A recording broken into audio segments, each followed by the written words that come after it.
നമസ്കാരം. തെന്നാലി രാമൻ കഥകളിലെ 17ാമത്തെ കഥ. വീണിടത്ത് വിദ്യയെടുക്കാൻ രാമനുള്ള കഴിവ് ഒന്ന് പ്രത്യേകമായിരുന്നു. കുറേ കാലമായി രാമന് ഒരു കുതിരയുണ്ട്. കുതിര സവാരി ചെയ്യാൻ അയാൾക്ക് ബഹുരസമാണ്. പക്ഷേ കുതിര സവാരിയുടെ രഹസ്യങ്ങളൊന്നും അയാൾക്ക് വശമില്ല. വല്ല വിധവും അത് നടത്തും എന്നേയുള്ളൂ. കാണുന്നവർ ചിരിച്ചു പോവുകയും ചെയ്യും. പറങ്കികളുടെ പക്കൽ നിന്ന് കൃഷ്ണദേവരായർ കുറേ പടക്കുതിരകളെ വിലയ്ക്ക് വാങ്ങി. അവയുടെ വലിപ്പവും ശക്തിയും വേഗവും നാട്ടുകുതിരകളേക്കാൾ വളരെ അധികമാണ്. അവയെ കണ്ടപ്പോൾ രാമന് ഒരു മോഹമുണ്ടായി.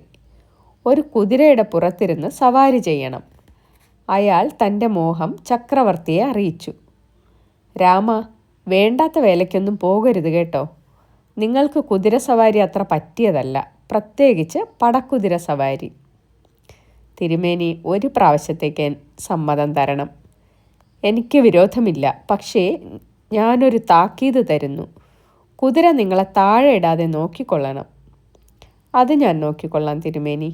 ഞാൻ കുതിരയെ മെരുക്കിയെടുക്കും. അല്ല, ഞാനൊന്ന് ചോദിച്ചോട്ടെ, എന്തുകൊണ്ടാണ് നിങ്ങൾക്ക് പടക്കുതിരയെ ഓടിക്കാൻ ഇത്ര ആഗ്രഹം? തിരുമേനി ഇനിയും പല യുദ്ധത്തിന് പോകുമല്ലോ. പടക്കുതിരയുടെ പുറത്ത് കയറിയായിരിക്കും പോവുക. രാജവിദൂഷകനായ എനിക്ക് തിരുമേനിയെ അകമ്പടി സേവിക്കണം. കൊള്ളാം, നല്ല ആഗ്രഹം. യുദ്ധം കണ്ടാൽ നിങ്ങൾ പേടിച്ചോടും. പിന്നൊന്ന്, നിങ്ങളുടെ നേരം പോക്കിൽ മനുഷ്യരെ രസിപ്പിച്ചേക്കാം, പക്ഷേ പടക്കുതിരകളെ രസിപ്പിച്ചെന്ന് വരില്ല. അത് ഓർമ്മിച്ചു കൊള്ളണം. ഓർമ്മിച്ചു കൊള്ളാം തിരുമേനി.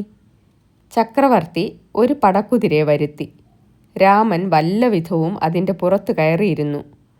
കുതിര കുടഞ്ഞതും ചാടിയതും ഒന്നിച്ചു കഴിഞ്ഞു. അതാ നിലത്തെ പൊടിയിൽ കിടന്നുരുളുന്നു രാമൻ. അത് കണ്ട് ചക്രവർത്തിയും മറ്റുള്ളവരും ചിരിച്ചു. രാമനാവട്ടെ ഗൗരവത്തോടെ എഴുന്നേറ്റു. എന്നിട്ട് വസ്ത്രത്തിലെ മണ്ണും പൊടിയും തട്ടിക്കളഞ്ഞു. തിരുമേനി, ഈ കുതിരയെ അവിടുന്ന് വിറ്റവർക്ക് തിരിച്ചു കൊടുക്കണം. വളരെ വികൃതിയാണിവൻ. ആർക്കും ഇവൻ്റെ പുറത്തിരുന്ന് സവാരി ചെയ്യാൻ പറ്റുകയില്ല, അയാൾ അഭിപ്രായപ്പെട്ടു. രാമ, നിങ്ങൾ പറഞ്ഞത് തെറ്റെന്ന് ഇപ്പോൾ ഞാൻ കാണിച്ചു തരാം, ചക്രവർത്തി പറഞ്ഞു. അദ്ദേഹം കുതിരപ്പുറത്ത് ചാടിക്കയറി. എത്ര ലാഘവമായിരുന്നു ആ ചാട്ടത്തിന്! അദ്ദേഹം കുതിരയെ അങ്ങുമിങ്ങും ഓടിച്ചു നടത്തി ചുറ്റിച്ചു. എത്ര അനുസരണ കാണിച്ചെന്നോ ആ പടക്കുതിര! എന്താ രാമ, ഇപ്പോൾ എങ്ങനെയുണ്ട്? ഓ, അതത്ര വലിയ കാര്യമൊന്നുമല്ല. അതെന്താണ് അങ്ങനെ പറഞ്ഞത്? ഈ കുതിര ഒന്നേ പഠിച്ചിട്ടുള്ളൂ, ഖനമില്ലാത്ത മനുഷ്യരെ വഹിക്കുക എന്നത് മാത്രം. അവിടുത്തേക്ക് അത്ര അധികം ഖനമില്ല, എനിക്ക് ഖനം വളരെ കൂടുതലാണ് താനും. ഓഹോ, അങ്ങനെയോ? തിരുമേനി, കഴുതകളെ കണ്ടിട്ടുണ്ടല്ലേ? ഞാൻ പല കഴുതകളെയും കണ്ടിട്ടുണ്ട്. ചില കഴുതകൾ ഒരു പ്രത്യേക മാതിരിക്കാരാണ്. പുറത്തു വയ്ക്കുന്നത് വലിയ ഭാരമുള്ളതായാലോ അവ ആ വസ്തുക്കളെ കുടഞ്ഞ് നിലത്തിടും. ആ കഴുതകളെ പോലെയാണ് ഈ പടക്കുതിര. ഞാൻ വീണത് അതുകൊണ്ടാണ്, അല്ലാതെ എൻ്റെ സാമർഥ്യക്കുറവ് കൊണ്ടല്ല. ഇതാണ് ആദ്യമേ പറഞ്ഞത്.